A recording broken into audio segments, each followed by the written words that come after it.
Good afternoon and welcome to the 62nd step in our walking tour through the Bible. And the time has now come for us to tackle the book of Judges. Two things need to be said about the book of Judges. First of all, a political, social, geographical thing needs to be said. Well, who were the judges?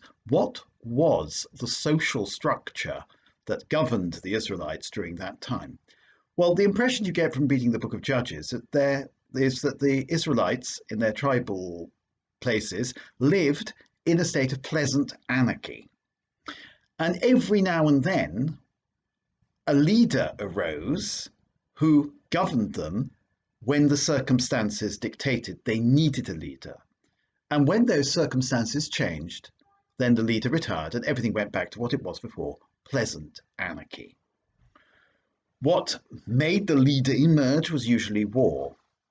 So in other words, the Israelites were all living happily, and then some oppressor would arise and conquer them, or enslave them, or persecute them, and then a judge would arise, and the judge would be anointed by God, chosen by God, a charismatic leader as we call it, and the judge would then lead the Israelites to liberation.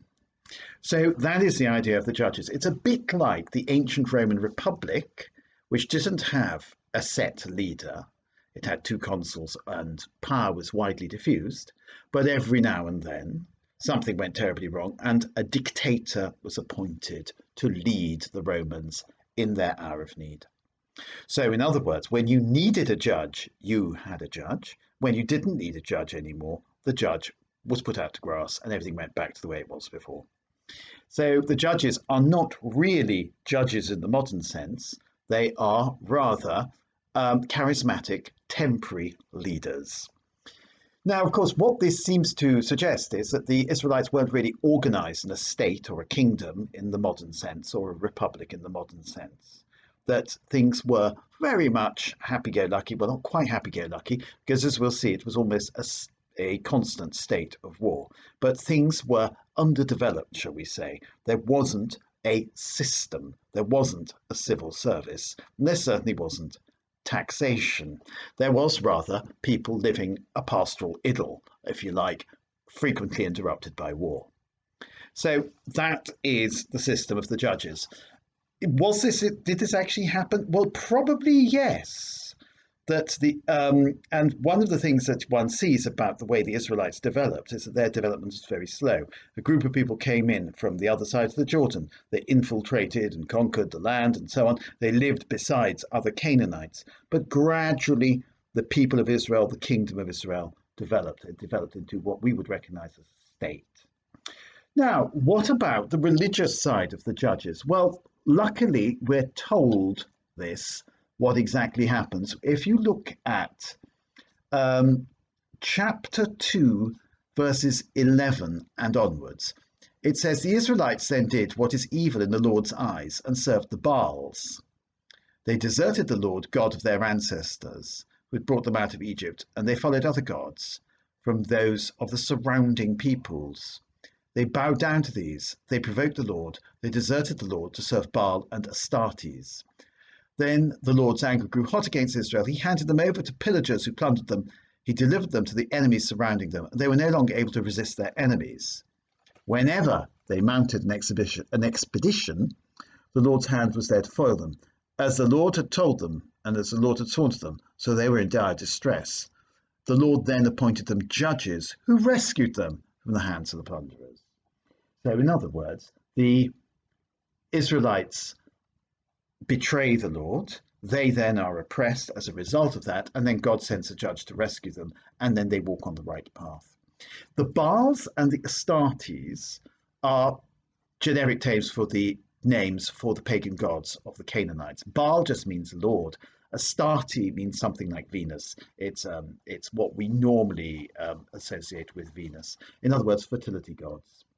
Now, the other thing is that the author or the editor of the book of Judges wants to tell us is, well, we were told in the book of Joshua that everybody had been conquered and the land was handed over to the Israelites and all the other people had been uprooted. Not so.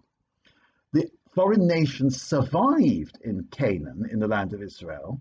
And God said, in future, this is at verse 21, I shall not drive before them any of those nations which Joshua left when he died, in order by means of them to put Israel to the test.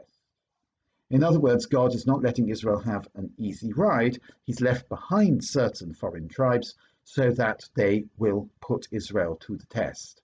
In other words, the temptation to follow the gods of the Canaanites is a temptation that's been laid in their path by God to toughen them up, to help them overcome this, and so on and so forth. Slightly odd. And of course, a reversal of what we were told at the end of the last book, namely that God had driven them all out. He hasn't. He's left some behind. This is the test. We ourselves today, in the Catholic Church and in the Christian world, face something very similar. We are a minority among the people we live among. Christians are always a minority, even in so-called Christian countries such as Britain, particularly in so-called Christian countries such as Britain. We're a tiny minority, and that is a test for us. We are to live out our Catholic and Christian faith in a minority setting. The other thing is we can join the majority, and that will be a disaster. And hopefully we'll be rebuked and punished by God for that, and he will call us back to the right path. So compromise with the majority on important moral matters is not an option for us. It's very important we realize that. Secondly, God will send us in due time charismatic leaders who will lead us out of the mess we find ourselves in. And those charismatic leaders will, if we follow them, help us to be much better Christians. And this is, in fact, has happened. If you think back in my own lifetime, we've had several charismatic leaders who have arisen who have been anointed by the Lord and who've helped us a great deal. I think the most obvious one I can think of is, of course, Saint John Paul II.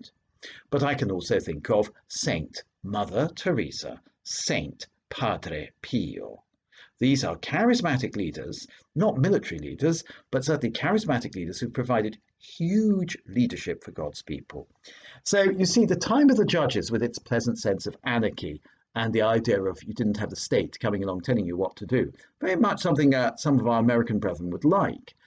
An age of small government, or in fact an age of no government at all, is not so very far from our capacity to understand. We live, in many ways, in the age of the Judges. And now, of course, we'll go on in our next step to look at the various judges. One of the things about the Judges is, of course, that we are provided essentially with a mini library of what each judge did. Some of the judges were just told a couple of lines, so clearly there was a judge called whatever that judge was called, such as Shamgar. Ever heard of him? No. And he gets exactly one verse.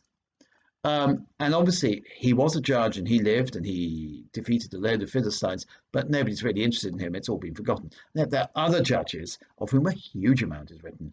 Let's say, for example, the most famous of the judges is, of course, Samson. Okay, each one of them has a lesson for us, I'm sure. All the best. Bye for now.